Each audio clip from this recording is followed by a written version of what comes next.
Bien-aimés du Seigneur, Jésus savait très bien que les disciples n'avaient pas les moyens matériels de nourrir cette foule de personnes affamées. Mais alors, pourquoi les a-t-il soumis à cette épreuve de donner eux-mêmes à manger aux gens? Si, au lieu de passer directement au miracle, Jésus interpelle ses disciples, sollicite leur contribution, c'est pour leur enseigner la sollicitude pastorale et les inviter à imiter sa compassion et sa prévenance. Le Seigneur Jésus semble s'être servi de ce miracle pour donner à ses disciples une leçon sur l'intelligence pastorale. La compassion, leur enseigne-t-il, est la vertu pastorale par excellence. Pourquoi la compassion serait une vertu pastorale? Premièrement, parce que la compassion des pasteurs est le canal par lequel la puissance divine de miséricorde opère efficacement dans la vie des hommes et des femmes en situation de détresse. Notre compassion est déjà le toucher réparateur de Dieu sur la misère des pauvres. C'est ainsi que dans le développement du royaume de Dieu, notre rôle humain, notre rôle de présence aux autres, d'assistance aux autres, d'attention fraternelle, ce rôle a déjà une valeur quasi sacramentelle. Deuxièmement, la compassion est la vertu apostolique par excellence, parce que dans la perspective évangélique, donner à manger aux pauvres ne peut pas être qu'une tâche technique qui nécessite des compétences économiques et l'engagement chiffré des services institutionnalisés par l'État. Donner à manger aux affamés dans la Bible n'est pas seulement le fait de l'abondance de biens, ni de la production suffisante de richesses. Tous les greniers du monde mobilisés ne suffiront pas à combler durablement les pauvres que nous ne cessons de fabriquer s'il nous manque l'espérance.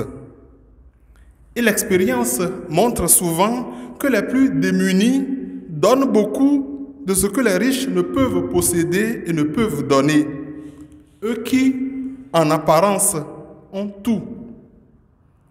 Les 5 pains et les 2 poissons suffisent, car donner à manger est une dimension de la compassion de Dieu.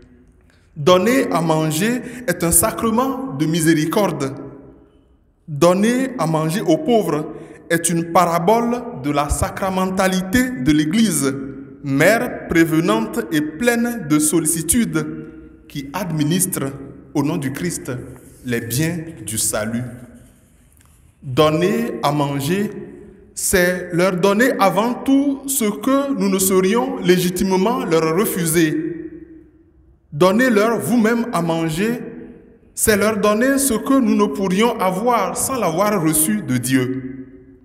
C'est aussi et surtout leur partager le peu dont nous disposons, notre petite espérance, la consolation de la foi, un regard d'humanité. Mère Teresa, la fondatrice des missionnaires de la charité, a compris que celui qui n'en a pas, c'est celui-là même qui doit donner. Elle formule cette prière. Seigneur, quand je suis affamé, donne-moi quelqu'un qui ait besoin de nourriture. Quand j'ai soif, envoie-moi quelqu'un qui ait besoin d'eau.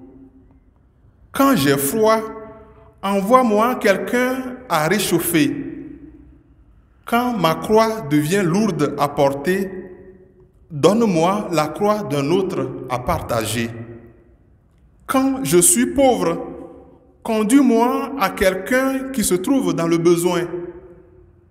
Quand j'ai besoin de la compréhension des autres, donne-moi quelqu'un qui ait besoin de la mienne. Quand j'ai besoin qu'on prenne soin de moi, envoie-moi quelqu'un dont j'aurai à prendre soin. Quand je ne pense qu'à moi, tourne mes pensées vers autrui. Pour cela, bien-aimés du Seigneur, toute personne qui a rencontré Jésus en a reçu assez pour pouvoir en donner un peu à manger aux autres. Toute personne qui reçoit l'Eucharistie, toute personne qui écoute la parole de Dieu peut être un missionnaire de la bonté de Dieu. Dans l'abondance comme dans le dénuement, on aura besoin du pain de la vie qui ne finit pas. On aura besoin du pain de l'amitié, du poisson de l'intelligence des mystères de Dieu. Que le Seigneur lui-même nous restaure aujourd'hui et nous donne les moyens d'en donner aux autres.